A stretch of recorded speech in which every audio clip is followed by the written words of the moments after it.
हमारे बीच में दौड़ने में उपस्थित हमारे संगठन के प्रदेश कांग्रेस कमेटी के सम्मानित अध्यक्ष, हमारे उप मुख्यमंत्री जी हमारे बीच में उपस्थित, वो सब लोग जिनका नाम मुझसे पहले बोलते हुए सारे वक्ताओं ने लिया है, सभी सम्मानित नेतागण, और जिन जिन के नाम उन सबसे छूट गए वो भी हमारे सब सम्मानित कार्यकर्ता बंधु, मैं आप सबको बहुत बहुत धन्यवाद करती हूँ। जिंदाबाद और जय जगत। हम सब यहाँ पर ईडी के कार्यालय के सामने जो हमारे दोनों नेता त्याग की प्रतिमूर्ति आदरणीय सोनिया जी और कन्याकुमारी से कश्मीर की तपस्या करते हुए चलने वाले हमारे जुझारू नेता राहुल जी पर जो फर्जी चार्जशीट दायर किया है उसका विरोध करने के लिए यहां पर इकट्ठा हुए हैं। थोड़ा सा हमको ये समझना चाहिए कि आखिर चार्जशीट तक की बात कैसे पहुंची। जब पार्लियामेंट में खड़े होकर नेता प्रतिपक्ष माननीय राहुल जी ने कहा और माननीय प्रधानमंत्री जी के आंख से आंख मिलाकर कहा कि अब हम आपको गुजरात में चुनौती देने के लिए आ रहे हैं, उसके बाद आदरणीय राहुल जी ने गुजरात के हमारे तमाम कार्यकर्ता बंधुओं से जाकर बातचीत की, पूरे 2 दिन का समय उनके साथ बिताया और हमारे माननीय कांग्रेस अध्यक्ष सम्मानित खारगे जी ने उनके नेतृत्व में 2 दिवसीय कांग्रेस कार्य समिति की बैठक और एआईसीसी का महाअधिवेशन वहां पर हुआ।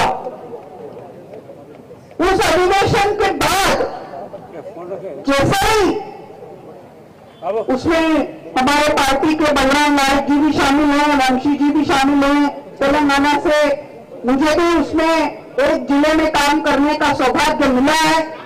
उसकी जब कार्यशाला अहमदाबाद में हो रही थी उस दिन चार्जशीट दायर किया गया। ये अपने आप में समझने की बात है, क्या करने की कोशिश हो रही है, किस चीज के बारे में नकली चार्जशीट दायर किया गया है। एक तरफ पूरे देश में आज जो हम देखते हैं जितनी भी संस्थाएं हैं सब पर एक तरह की विचारधारा का कब्जा है। माननीय प्रधानमंत्री जी विदेशों में अलग अलग मुल्कों में उनको जाने का बहुत शौक है और वो बहुत जाते हैं, वो अपने शौक जरूर पूरे करें, क्योंकि हो सकता है कि 29 के बाद उनके ये शौक पूरे न हो पाए। लेकिन पहली बार ऐसा हो रहा है कि जिन जिन मुल्कों में वो जाते हैं उनमें उनके जाने के बाद उनके जो सबसे अजीज उद्योगपति दोस्त हैं उनको ठेके मिलते हैं। चाहे वो कोई भी मुल्क हो, वहां उनके सबसे अजीज उद्योगपति दोस्तों को ठेके मिलते हैं, जमीन सस्ती में मिलती है, उनको खदानें मिलती है और उनको वहां पर उद्योग लगाने की रियायत मिलती है। इसके पहले ऐसा कभी नहीं हुआ। हमारे देश के पहले प्रधानमंत्री दुनिया भर में आजादी का संघर्ष करने वाले छोटे छोटे मुल्कों के नेतृत्व करते थे, वहां जाते थे, उस वक्त की दोनों महाशक्तियों को ललकारते थे, लेकिन कभी अपने मित्रों के लिए, अपने दोस्तों के लिए कोई लाभ का सौदा करने के लिए नहीं जाते थे। आज हमारे मुल्क में ये कैसी परिस्थिति है, सोचकर बहुत डर लगता है।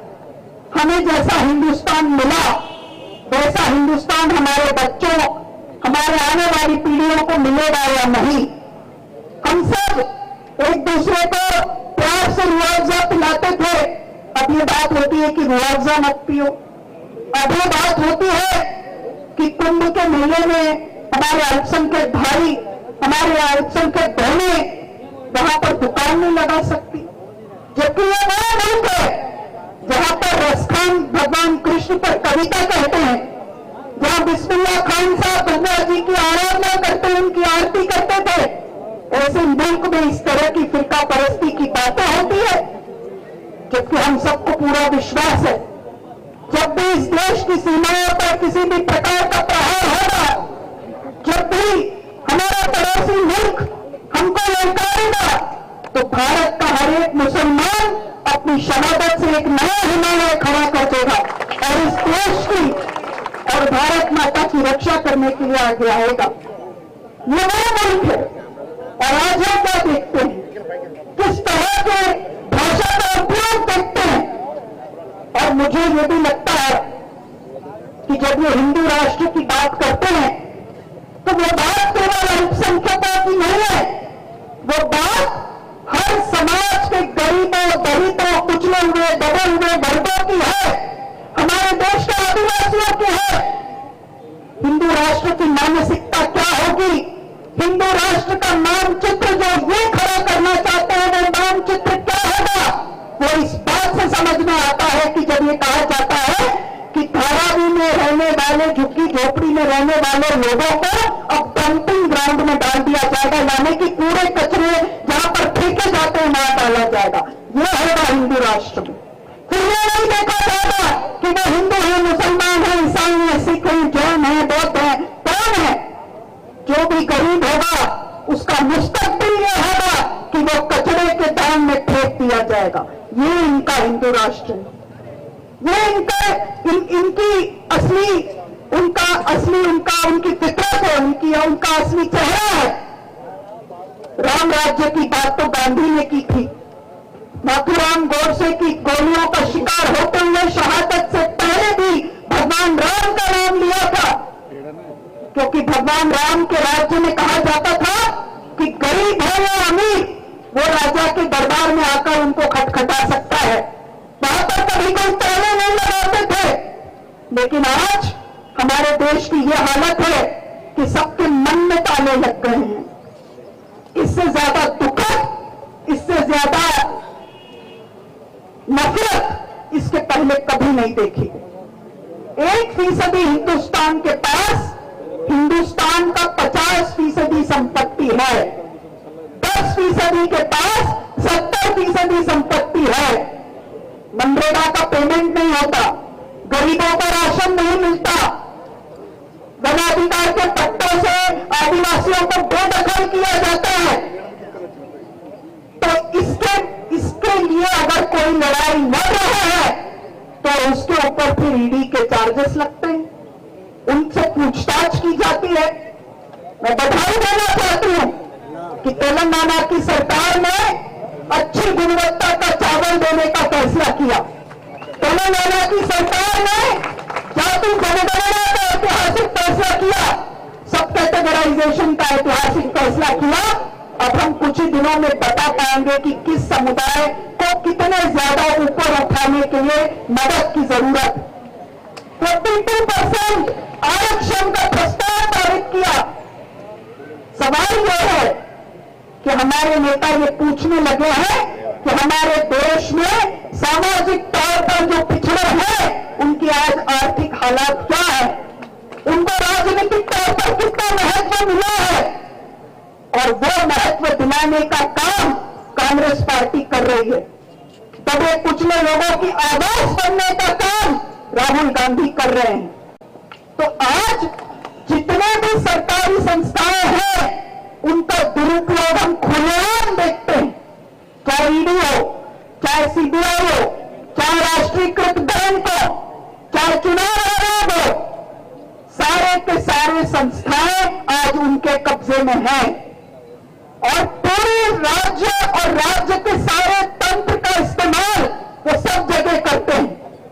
मुझे पता है जो तेलंगाना की सरकार है, एक तरफ केंद्र के सौतेलेपन का सामना उसको करना पड़ता है, क्योंकि जहां जहां पर भी कांग्रेस की और विपक्ष की इंडिया अलायंस की सरकार है वहां पर केंद्र की सरकार कोई मदद नहीं करती। दूसरी तरफ जिस तरह से तेजी के साथ फिरका परस्त ताकतों और उनके विचार का फैलाव पूरे प्रशासनिक तंत्र पर हुआ सामना सरकार को करना पड़ता है। तो ऐसे में हमारे सामने आज बहुत बड़ी चुनौती है। चुनौती यह है कि हम न्याय की लड़ाई लड़े। चुनौती यह है कि हम इस लोकतंत्र को बचाने के लिए लड़ाई लड़े। ये बात बहुत स्पष्ट है कि गुजरात में जहां पर राहुल जी ने कदम रखा, उसकी घबराहट सामने आ गई। उससे जो कंपन हुआ वो सामने आया है और उसको लेकर ये मुकदमा दायर किया गया। और मैं आपके सामने कुछ तथ्य रखना चाहती हूं, क्योंकि यहां पर उस केस के बारे में बात हुई है, इसलिए ये रखना बहुत जरूरी है।